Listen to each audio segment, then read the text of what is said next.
everyone, welcome to the Guide to Surrogacy. My name's Kevin and I have had a baby through surrogacy, and you would possibly have watched that journey. These are the interviews where I talk to different people that are relating to the surrogacy journey in different ways. We've got fertility clinicians, surrogates, egg donors, etc. Today we're speaking to Kim. She is a traditional surrogate twice. And she's also a YouTuber and an influencer. That's her channel. You can find her there at The Travelling Surrogate. So we'll be talking to her next about being a surrogate, but also what she puts out there and why she puts out there what she does. Also, I found out her mum was a surrogate too. So we've got a rare point of view here of speaking to a child who grew up in a surrogate's household, and how did that affect her. So without further ado, please welcome Kim, the Travelling Surrogate. So my name's Kim. I go by The Travelling Surrogate on YouTube. I've known about surrogacy nearly my entire life because my mum was a surrogate when I was 5. So she had to give me the birds and the bees talk from a very young age. I was extremely nosy as well, so she really had to go into detail because I was like, but how did that baby get in there? So she carried 6 babies for 4 families over 10 years. So literally my entire childhood. So your mum was a surrogate? Yeah. Wow. And I just thought it was the most amazing thing. And I was about 14 when I first mentioned it. Like, yeah, I don't want my own kids, but I'll do what you've done. I'll do it for other people. It's like the most amazing thing you can do. And everyone sort of thought it was a bit of a backhanded, like, you know, oh, it's just something a teenager's saying. But then as I got into my 20s, I was like, no, I'm really adamant I don't want a family myself, but I'm quite happy being the fun aunt, and let's do that through surrogacy. Do you find that's an unusual decision to have not had children? And do you have any responses because of that? Is there any negativity around that? I think possibly because of the way I present it, I get more positivity, and I know of more child-free surrogates that have come through since me. So that's really nice, knowing that as an extension there's even more families being made, because I've sort of given those women that push to be like, oh no, it is possible. Because, you know, the idea of have you completed your family, mine is complete. I've married my wife, we don't want children, our family's complete. Like, and I think that's true for a lot more women in this day and age as well. So family doesn't mean 2.4 kids. Exactly. Do you have, is the fact that you had no children, you have no children of your own, is that why you did an independent journey? Do you get issues with agencies or support networks or anything like that? I was with COTS the first 2 journeys. COTS being? Childlessness Overcome Through Surrogacy, run by Kim Cotton, who was the UK's first surrogate back in like the 80s, and that's where the knee-jerk laws in the UK all came from, that massively need updating. In my COTS application, I went hard on the point that I definitely don't want children. Like, from a young age, I knew I didn't want kids, and like just how adamant I was. Like, meeting my sister's babies, I was like, oh yeah, that's nice, there you go, have that back. So yeah, it was the point that I felt I had to stress quite a lot. Like, I'm not going through surrogacy to keep someone else's child. If I wanted to have a child of my own, I could go and do that quite easily. Yeah. Okay, and I think we need to touch upon the fact as well that your mum was a surrogate. So this is obviously going back to early surrogacy days then, yeah, in really the UK. You said the first case was in the 80s. Yeah. When did your mum start doing surrogacy? So I was 5, so it was the year 2000. She had seen something about it on TV. I was like, oh, I could do that. Yeah, it was pretty, I mean, it's still pretty rare now. Like, it's unique enough for us to be talking about it publicly still. Exactly. And most strangers that I meet that find out about surrogacy will say something along the lines of, oh, I've never met a surrogate before. Which, you know, when there's only been a couple of thousand babies born through surrogacy, it's not a huge number in the millions of people that there are in the UK.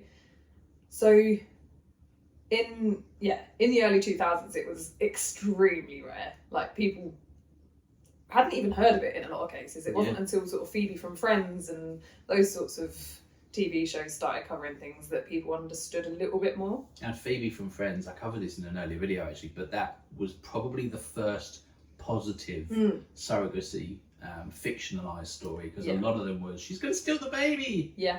And they still do that now, don't they? There's another one on Netflix that's relatively new where it's all drama and yeah. So, if you remember, this is going off on a tangent I was not expecting, but as a child of a mother who is a surrogate, how was that for you when she was probably very obviously pregnant and you must have been getting questions from your friends? I was so proud. Even at 5 years old, I stood up in front of the entire class one afternoon to be like, my mummy's pregnant, but there's not a baby coming home. I just wanted to tell everyone who'd listen. I thought it was the coolest thing. I've always been really proud of her. That is super nice to hear.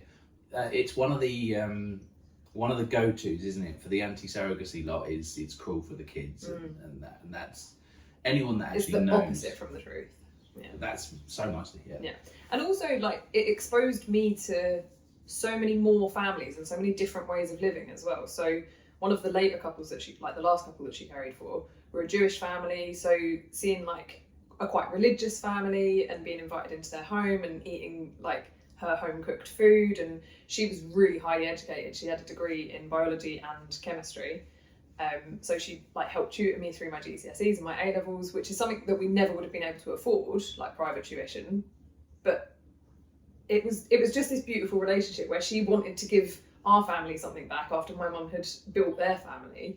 So and I wouldn't have had those opportunities without surrogacy as well. So it benefited all of us. There is a lot of love in the community, isn't it? So much. Does your mum still stay in touch with any of the people that she helped? 2 out of the 4. Really? Yeah. So the last 2 couples, she did sibling journeys for both of those. So yeah, I think that was a testament to how close they were and still are. Yeah. That's wonderful to hear. That is. Yeah. And the kids are adults now as well.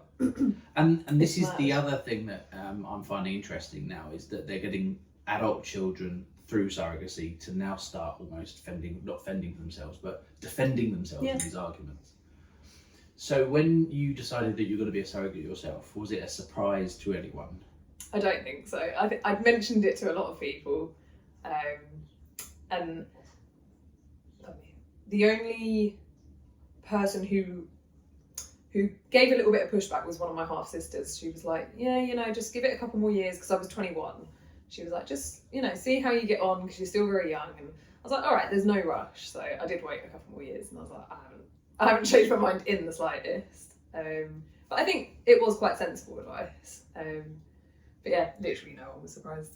And so where did your wife come into this? At what point were you starting it already? Did she come onto the scene later on? So we'd been chatting since, I think it was about 2015, 2016, but we'd never actually met in person. And then I was 7 months pregnant in 2020, and I asked her out on a date. And I said, by the way, I'm 7 months pregnant. And she was like, oh, am I the side piece? And I was like, no, it's not my baby. She was absolutely fine with it. Asked loads of questions, which I always think is such a green flag when someone's interested and just asks questions. Absolutely. Rather than like mulling things over and making things up in their own brain. Like going off on a tangent and then having an argument with you about something that never actually happened. Yeah. So yeah, she asked loads of questions. We had an Indian takeaway around mine. And yeah, it was a really lovely first date that no one really realised was a first date as well, because we didn't know where it was going to go. So we were just sort of friends meeting up. But yeah. When you started first looking into this, what decisions were you making? How did you start your surrogacy journey? Where did you find your IPs? Who did you go through? So like anything, I jumped into it with both feet. I was like, oh yeah, I'm gonna do that now. Right now. Right now, I've decided. So it was sort of January 2020. It was just before the pandemic. I'd spent the month in South Korea, and then when I came back, I was like, right, let's do it. Actually, I might have met my IPs just before I went, because then I was like, okay, I've got a month to go out, go travelling, come back. And so you had people in mind? Yeah. So that was through COTS. Kim Cotton used to do things quite differently. She'd send surrogates 3 IP applications, and you'd basically pick one. Of the 3 she kept sending me, there was no one that was really sticking, no one that was gelling. And then she said that someone had been helping her with marketing and that she thought I'd really get on with her. So So she sent me the profile and I was like, yeah, you're right. She sounds absolutely brilliant. She'd done loads of traveling. Her partner was a real foodie. So I was like, yeah, they sound great. Like, I think we're going to get on. We met up, had like a beautiful lunch. And I offered pretty much straight away. I was like, yeah. Because it is, I very much believe that when you know, like it does just click sometimes and you're like, yeah, this is going to work. Yeah. I know we found, we were waiting to find Alex, our surrogate, for quite some time, and we were getting quite despondent. And then when we met up, we were like, this is why we've been waiting. Yeah, absolutely, yeah. And, you know, we had a bit of a bumpy journey, but, you know, we're working through stuff, so I think everything happens for a reason. And then my second journey was a little bit different, where Kim Cotton was kind of starting to wind COTS down because like she's getting close to retirement and is closing COTS. So she does it more through Facebook now and a little bit more like the independent missing pieces sort of journeys. And I basically just put a post on there. There were tons of comments. I was chatting to about 17 different gay men at one point, and I was like, oh my god, the amount of admin involved. And I was really like whittling it down realistically. I was like, I want them to be very local. My first journey was 4 hours, and the distance just, it was awkward to navigate, especially like around the 37-week mark, where it was like, right, I'd like you to move a little bit closer now, that sort of thing. So yeah, I knew that I wanted them to be really close. I knew I wanted to carry for a gay couple this time, so I had quite specific requirements. I went back on the Facebook group a few days after my post just to look at like the main page, and the day before I'd posted, Chris and Tom had posted, and I was like, oh, that's a lovely post. Like there were some pictures with them and nieces and nephews and stuff. Might have just been nephews at that point actually. The niece might not. No, there was a niece. Yeah, really nice pictures, lovely write up, and I was like, oh, they sound nice. Messaged, I think it was Chris. He set up a WhatsApp group almost straight away, so the four of us were chatting, and I was like, oh, I like this, proactive.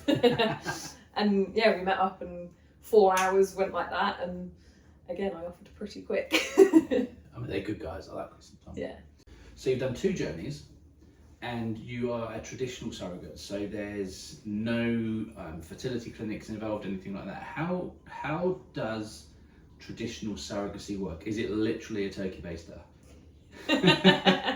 Or is that too personal a question? Because it is literally a turkey baster. To be fair, like it's not far off. Like a sterile syringe, yeah, bought off of Amazon, you know, like really straightforward packets. Some traditional surrogates prefer to go through clinics and do like intrauterine insemination, where they literally put it through your cervix and into your uterus. I mean, if you think about the way 99% of the population get pregnant, that's not an accurate statistic. I have no idea how many people go through IVF, but yeah, the vast majority get pregnant at home. So I think it's the most straightforward for one of the dads to go and leave the deposit, and then they leave my flat. I use the syringe, and that's it. Have you over the last couple of journeys got any what's the word I'm trying to think of? Any traditions come into play? Are there things that you have to do now to make sure it works? Or any odd things like that? I don't think so. There's loads of those things, isn't there? Like eating McDonald's fries and wearing specific socks. But no, I don't. I've heard McDonald's milkshakes are good for womb lining thickness. Because the milkshake's so thick and yeah, I've no idea. No. Yeah, I know a lot of people have almost a routine now that they have to go through. Yeah. So were your 2 traditional journeys, the most recent one, let's talk about that, was it pretty smooth sailing? Yeah, so my first journey I got pregnant on the 4th month, and then the second journey got pregnant the 1st month, which Tom was so shocked because he was like, it was a dry run, we were practicing. Well, what? There's actually going to be a baby in 9 months. Yeah, so that it all happened very quickly. And did you have to kind of get your head around that yourself? I mean, as an experienced surrogate, maybe not so much, but there must be some emotions that you go through growing a baby and then handing it over at the end of that cycle, is there not? I was so happy to get pregnant the 1st month. Like, my mum was also extremely fertile. She would often get pregnant the 1st month. So it was quite satisfying just to be like, oh yeah, this is right, the stars have aligned, it's meant to be. Because even doing TS, where, you know, it's quite quick time where you ovulate, you have the 2-week wait, it's bad news, but in 2 weeks you're going again. So it's it's a quick cycle, but it's still quite disappointing. Every time I'd get my period, I'd be like, oh. I suppose that's the difference between medicated, because with us, if it didn't work, we then had to wait for a whole cycle for the meds to clear, and then another cycle for them to go reintroduced. So over 3 attempts, it was like 1.5 years or something stupid like that. Yeah, whereas with TS, 4 attempts is 4 months. Wow. Yeah. We hadn't thought of that. Yeah. And probably would have saved a lot of money as well. Yes. Anyway, so after that point, I guess it's the same as a traditional surrogate, traditional pregnancy, isn't it? So, at what point does the NHS or do the medical people get involved? Is there anything prior that you wouldn't get normally in a normal pregnancy? No, otherwise it is exactly the same. I notified the hospital, I think, of the pregnancy at whatever point. It is pretty much the same. The midwife does the MAP-B1 certificate at 16 weeks, 20 weeks, something like that. Yeah. We actually hired private midwives for my second journey. I was desperate to have a VBAC because I'd had a cesarean in my first. So just tell me what that is. Vaginal birth after cesarean. Right. I was desperate for a home birth, and of all the research that I'd done, one of the best ways to have a successful VBAC is to have a home birth and to have continuity of care. So to have had the same midwife throughout pregnancy, and then for that midwife to be at the birth, because you've built that relationship, you've got the trust. We paid for private midwives, which was absolutely amazing. So the NHS involvement was quite minimal. I only had a couple of scans, the 12-week, the 20-week. Had norovirus at 20 weeks and got admitted to hospital because the pain of norovirus felt like contractions, and I was like, I cannot be having contractions at 20 weeks. Like, the baby's not viable. Like, that was quite scary actually. But yeah, I was just throwing my guts up. It was vile. Yeah. We all got it, except for Chris. So me, Tom and Lara were all, oh god, absolute zombies. And Chris was like, In a weird way though.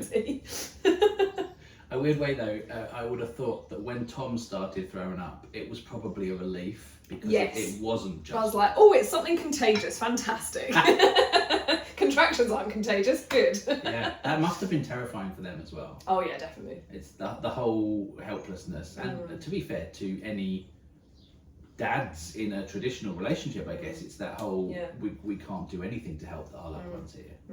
So, any part of either of your journeys stand out particularly for any wonderful or awful ways? Anything that you'd think, well, this is a bit unusual? The birth of the second. Being a home birth, literally giving birth to William on the sofa. Like, when the judge at the parental order read out home address, birth address, and you could see him being like, that's the same. I was like, yeah, I did that. I gave birth on the sofa. Oh, it wasn't like no pool or anything like that? It was. We did have a birth pool, but my pelvis is, well, I don't think my pelvis is that narrow, but his head was 37 centimetres and the average is 34. So he had quite a large head, and I needed like counter pressure against my legs to literally open my pelvis. And for about a week after the birth, I could feel the bone at the front like grinding against each other because the ligament had been stretched so much. Wow. In some extreme case, it can stretch up to 9 centimetres.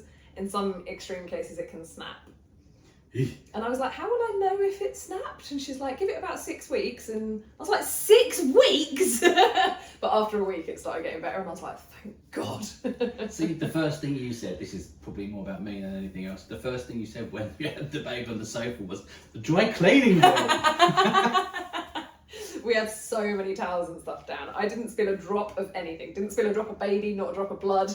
The next day, Tom spilled an entire cup of coffee all over the rug, and I was like, dude! Wow, what a pro. And how was your relationship with Chris and Tom then throughout? I mean, I think I probably know the answer to this, but was the relationship reasonably professional, or was it quite casual? It's like we've known each other forever. I think they were waiting for so long because we just hadn't met and I was busy on another journey. It's, the most natural friendship. the other day someone referred to them as my IPs, and I was like, who? I was like, oh, my friends, because like that part of my brain is like completely separated it now, because we are just such good friends. We're going on holiday this Sunday. We're going to the Cotswolds all together. They were always there to listen about my pregnancy constipation. You know, I could tell them absolutely anything and everything.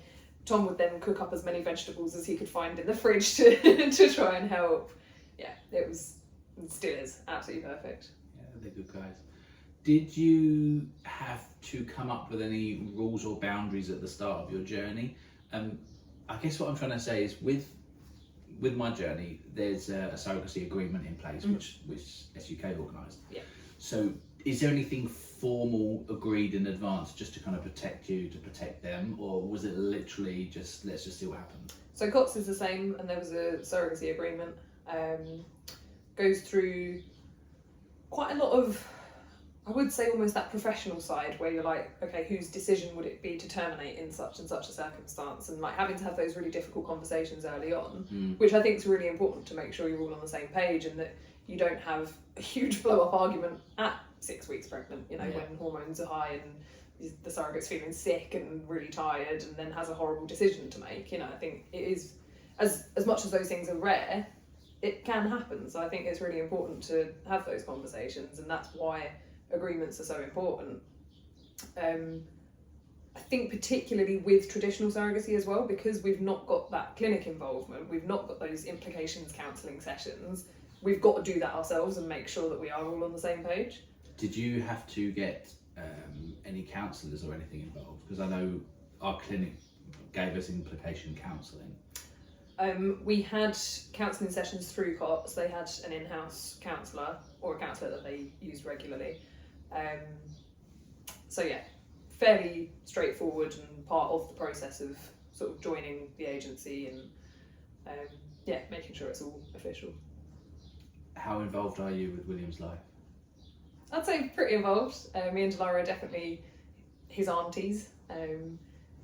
He recognises us. He's also a very sociable baby. Like, he's pretty happy with anyone. Obviously, he adores his dads, and when one of them leaves the room, he is a bit like, where do you think you're going? But yeah, he's such a happy child as well. Like, it's a pleasure spending time with him. And, you know, as he gets older as well, yeah, he's always going to know who we are, and we're going to have... Well, he's also going to know where he's come from as well. So he's never going to have that conversation where he finds out about surrogacy, because it's just always going to be a part of his life. And that is another thing you hear is all that the child is going to be traumatised when they're older. And I think, honestly, kids of IVF, especially with two dads, they're going to know from the off. It's pretty obvious. How do you think they will broach it? Are Tom and Chris, are they, I don't know what I'm trying to say. In our situation, we've got like a memory book, we've documented everything. Have they done anything similar to that? So I did a pregnancy journal every week. Excuse me. Chris attached pictures into it, so he printed out photos, I don't know, every month. And this book, like, it started like that. It's now, like, it bulges, it's absolutely You're still huge. adding to it? They've written up the birth story, which was really nice, because I told the birth story on Instagram and the home birth support group. So I said it'd be really nice for them to write their perspective of it, because obviously I was like in myself because I was having contractions and giving birth. So I thought it'd be really nice to... You were turning yourself inside out. Yeah, literally. It does feel like that, actually. So for William to read it from his dad's perspective of him coming into the world, I thought would be really lovely.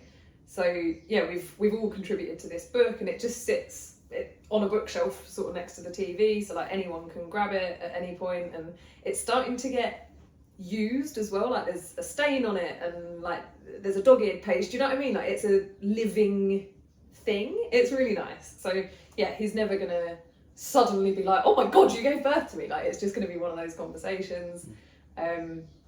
We go to surrogacy socials as a team, like with a complete team, like with William there. So I think it's a really nice, positive story to show other people as well. Like, look, this is it. This is how lovely it can be. We're still fantastic friends, and here's the child I made earlier. And it's a community thing, isn't it? Definitely. I think that helps, because then William's also going to know other kids born through surrogacy, and children of surrogates and other IP families, and Yeah, and that was something that we didn't even think about until our baby was here.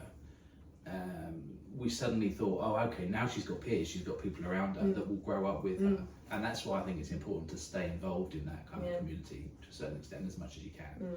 So you mentioned earlier about putting your story on Instagram. Let's talk now about your influencer status. 2,000 subscribers. Who does she think she is? What made you start that, and what do you go through to decide what to put out there and what to keep to yourself? My plan, well, it wasn't really a plan. During the pandemic, everyone was very bored, staying at home, not really doing much. I was also off sick while I was pregnant because travelling, commuting to work, being pregnant during COVID, nothing added up. I was like, if I get COVID pregnant, it's bad. One of my friends who's a doctor, so he's an anaesthetist, he was like in the thick of it during COVID. I said, can you tell me honestly what happens to pregnant women when they catch COVID? And I said, and bearing in mind I'm asthmatic, so like if I got it, I probably would get it quite bad.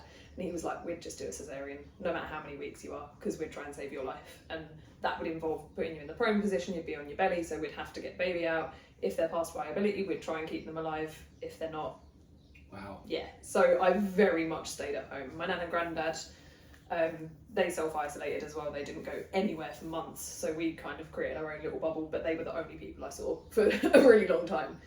I've gone off on a tangent about COVID now. That's it. I was bored. And I think my flatmate could see that I was going stir crazy. And she was like, yeah, why don't you do a YouTube channel? Because there was one surrogate that had put, British surrogate, that had put stuff on YouTube. And I watched her content and it was quite outdated. I was like, interesting. I could make some videos. So again, like anything, jumped into it both feet first, bought a nice camera, and I was like, oh, that's an excuse as well, because I like photography, so I was like, yeah, I'll get one that does video and photography. And just literally started filming, put the first video up, which looking back at was pretty terrible. I asked a friend to help edit, and they taught me the very basics, and I just took it from there and just started making weekly videos. My plan was to do travel videos, but I find vlogging in public extremely awkward, so the travel side of it never really came to a head. But I'd wanted to travel during my maternity leave. That's where the travelling surrogate came from, which I didn't actually think. Sometimes that causes confusion because people think I travel to be a surrogate. I'm like, no, the surrogacy bit happens in the UK. I just go travelling afterwards. That makes sense. Yeah. So yeah, the travelling sort of was a bit awkward at the end of the pandemic as well. It was only Europe really, and then I managed to get to Thailand at the end of it. But yeah, and I've had so much positive feedback from the videos. I'm certain there's at least 4 or 5 surrogates that I can think of that have come through because of those videos. Like I'm sure they would have come to the conclusion anyway, but I think I just gave them that push to be like, if you're child free, you can definitely still be a surrogate. If you're a little bit older, there's loads of things that women just haven't been sure about. I've also helped women with fertility problems. So like vaginismus, where some women can't have penetrative sex.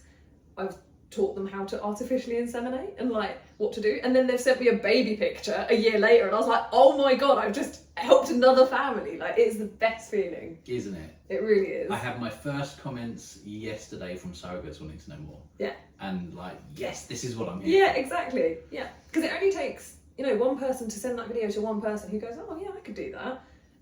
That's what it's all about. Like, for one negative comment that I might have, there'll be 100 positive, and if out of that 100 positive, one woman becomes a surrogate, it's worth it. Absolutely. When you get a negative, what do? Do you leave it? Do you delete it? Do you respond? Do you let everyone else do the work for you? I've done a mixture of all of the above. It depends on the nature of the comment.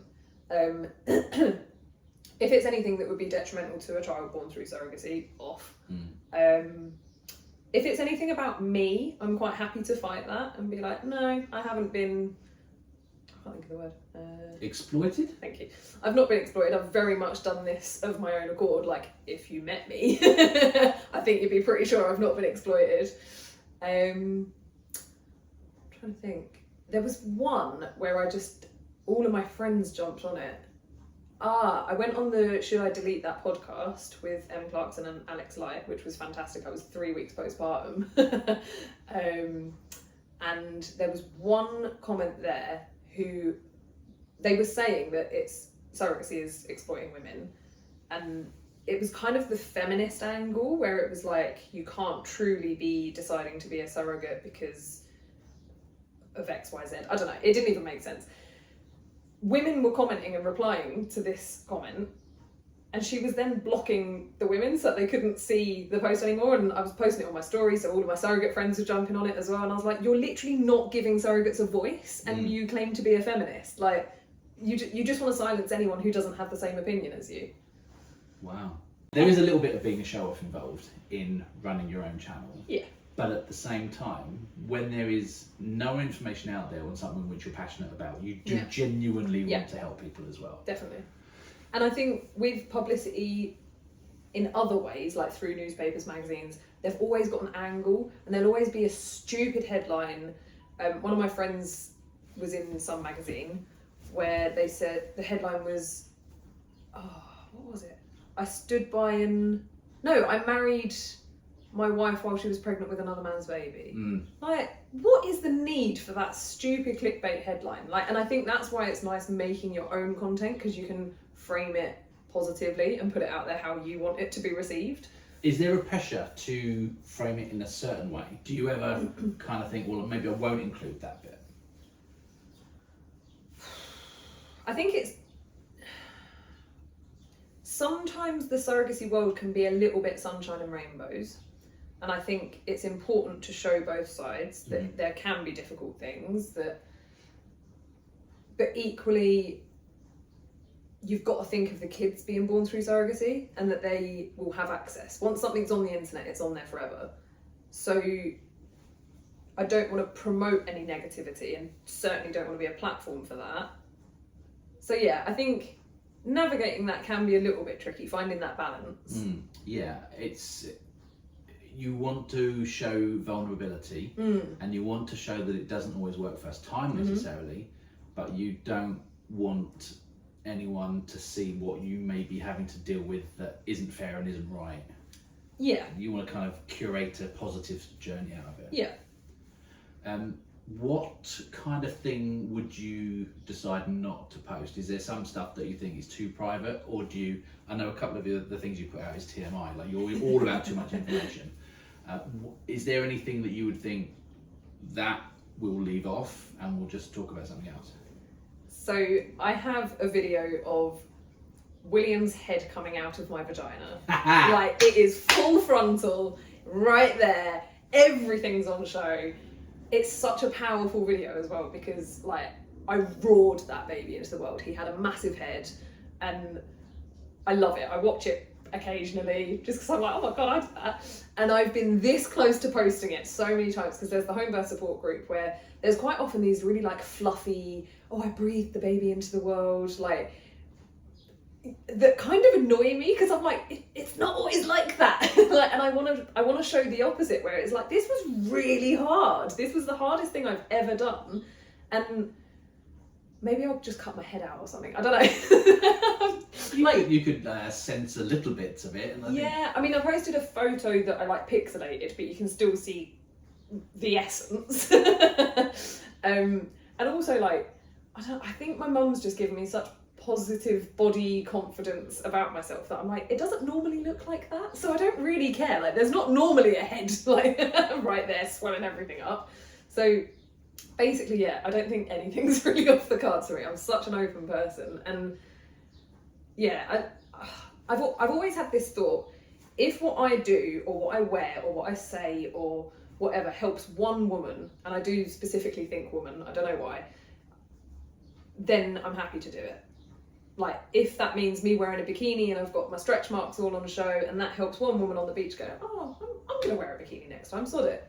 That's kind of the way my brain works. I wish my brain worked like that. Yeah. Quite the opposite. Yeah. I met a lady once who was she was a larger lady, and she just said, "I'm not fat. I'm overflowing with awesomeness." Fantastic. And I was like, overflowing with awesomeness. That's what I want to be. But yeah, I think becoming a parent now, I'm super aware of all the little things I could say and do that will really warp my child when they're growing up. Yeah. And because of hang-ups that I've got myself. Yeah. So it does make you aware of a lot of stuff. I think that awareness is the most important thing though. Because my mum wasn't body positive herself, but she managed to instill that in me through her awareness. I love that. So that's kind of reversing. Yeah. Yeah, that's the way to do it if you can.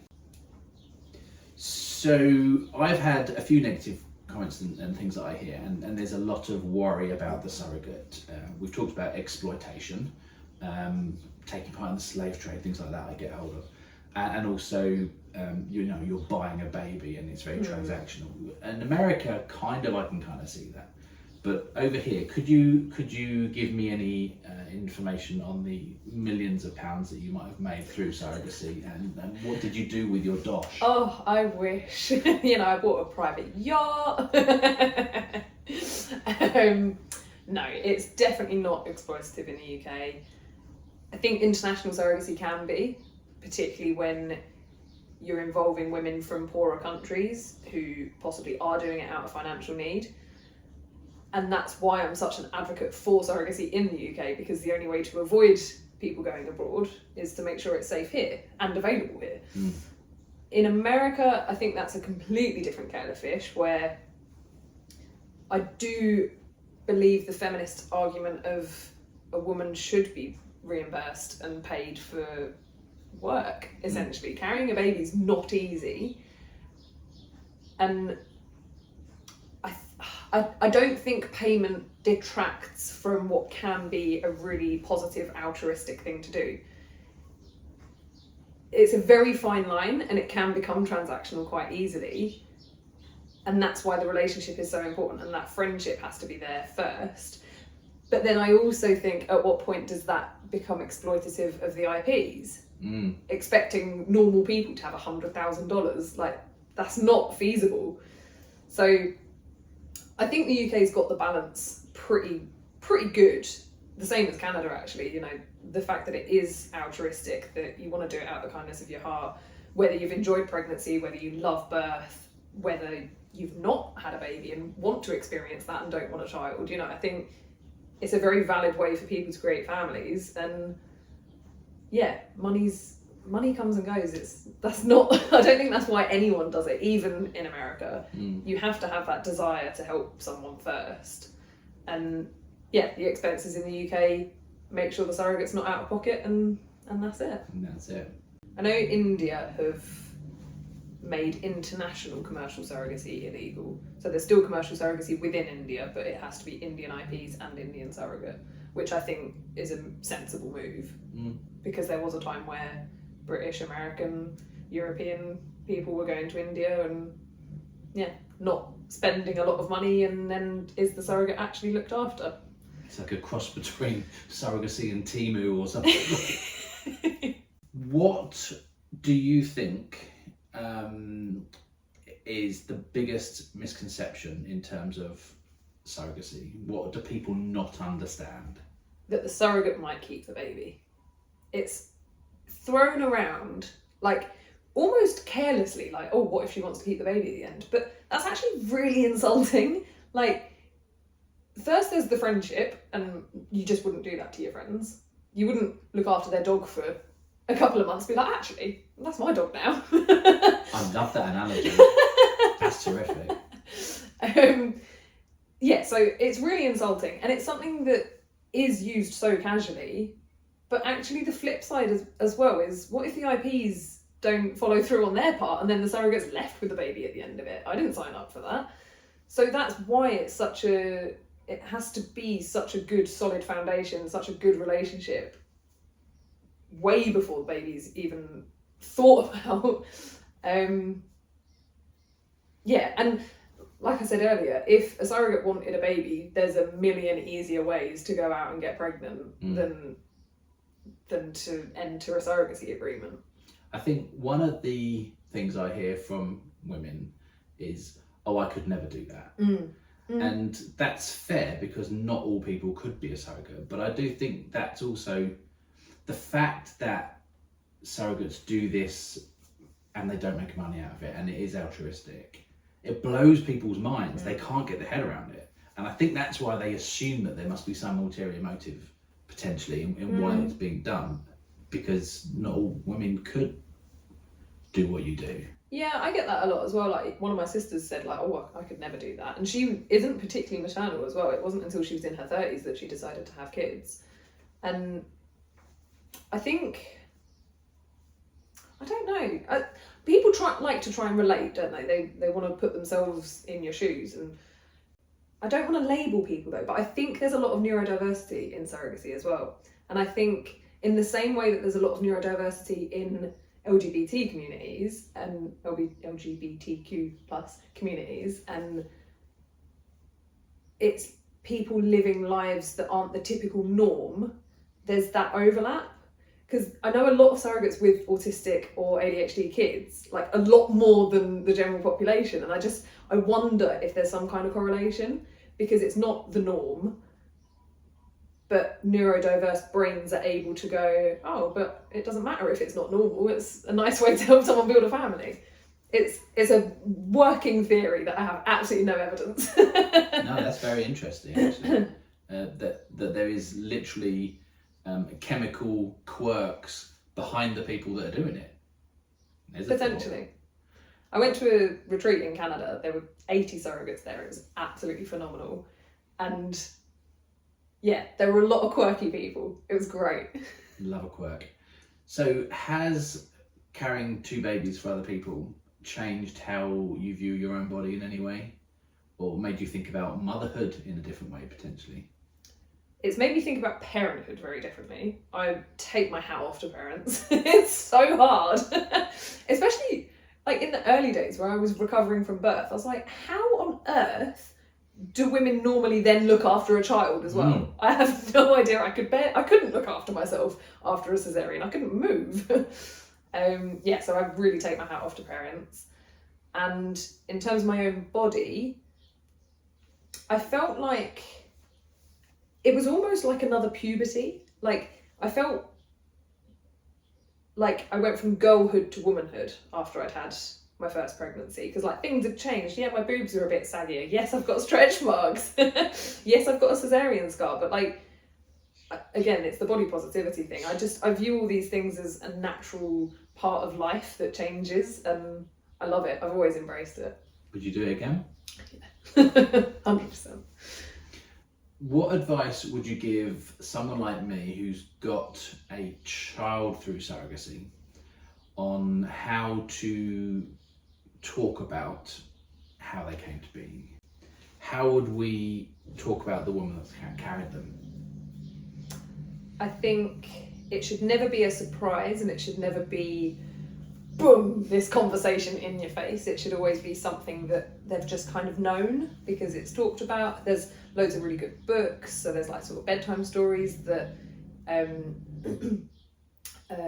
which, is it When Tango Made Three or something? The penguin story of, it was 2 gay penguins in the zoo, and the zookeepers gave them an egg that had been abandoned. And that's a true story. Yeah, and then the 2 gay penguins raised the baby penguin together. It's so cute. There's a book we bought, our surrogate's child, which was about kangaroo pouch. Yes. And how, you know, his mum was looking after someone in her pouch. Yeah, I think that's perfect. So yeah, just like normalising, going to socials, exposing kids to, you know, kids born through surrogacy or kids that have been adopted or LGBT parents, anyone who's slightly different, just so that the kid can be like, oh, okay, and, you know, because there might not be anyone else in their class as they grow up that has been born differently, but, well, certainly through IVF these days, there probably would be. Yeah. But yeah, I just think normalising it as much as possible, having those conversations, keeping the surrogate in your lives as well, like maintaining that friendship, and as close as everyone is comfortable, if that is an auntie role, if it is just someone that you talk about and that you maybe meet up with once a year or however that works for your family. Yeah, I think it's got to be right for both parties, isn't it? There must be it's a whole different conversation for a straight couple going through surrogacy than for a same-sex couple, because the mum, the actual intended mum, must have a whole lot of temptations not to have that conversation. I mean, I might be completely wrong, but it's obvious that it's not obvious that something else happened. I'd relate it to almost like being gay and passing for straight. It's almost like that, isn't it? The intended mum can pass for just being the mum, and there's no difference. I imagine it is difficult, especially when there's been trauma and there's been fertility issues and there's been losses, and that must all sit so heavy. It must be quite bittersweet that they've completed their family, they've got the baby or the child they've always longed for, but those losses are still going to be in the back of their mind. So it's not going to be a happy, lovely, wonderful conversation for them. And kids sense that as well, you know, kids pick up on really subtle things. I think that's another reason why you need to have such a good friendship with your surrogate, because how disrespectful is it to them if you do pretend that it didn't happen? 100%. Okay, so you've done this twice, you're online. What is the best thing that's come out of all of it? God, it's got to be the kids. It's got to be the children born through surrogacy. Like, they wouldn't exist if it wasn't for surrogacy. And it's really stupid as well, but a thought that crossed my mind a little while ago was, one day me, Delara, Chris and Tom are going to have another WhatsApp group with William in it. I was like, ugh. He's going to be like a living, breathing adult. That's really weird. And yeah, I just think that's the best thing. These humans wouldn't be here if it wasn't for surrogacy. If it wasn't for you, in his case. Any final thoughts just to round up before we end this? Is there anything that you would particularly like to discuss that maybe you don't normally get a chance to discuss? Or final thoughts for people watching this video in terms of what you do and why you do it? Final thoughts, I would say the friendship is the most important part. The community is an extension of that, so not just the friendship within the surrogacy team, but with everyone, because it really is a very, very nice community. And yeah, just embrace it, learn everything and watch videos like this. And for the people watching, your channel again? The Travelling Surrogate. Thank you very much. And I'll put links and various bits and pieces on here. Perfect. Thank you very much. We'll end it there. Thank you. Beautiful. Thanks, Kim. How cool was that? If you enjoyed that, you can find her channel below at The Travelling Surrogate. Like, follow and subscribe for me, please. And you'll get a notification when the next interview comes out. Or, I'm going to try something here. You can watch another one of my interviews here and see my journey here. Please. Leave your comments below. It'll be great to chat. And I will see you next time.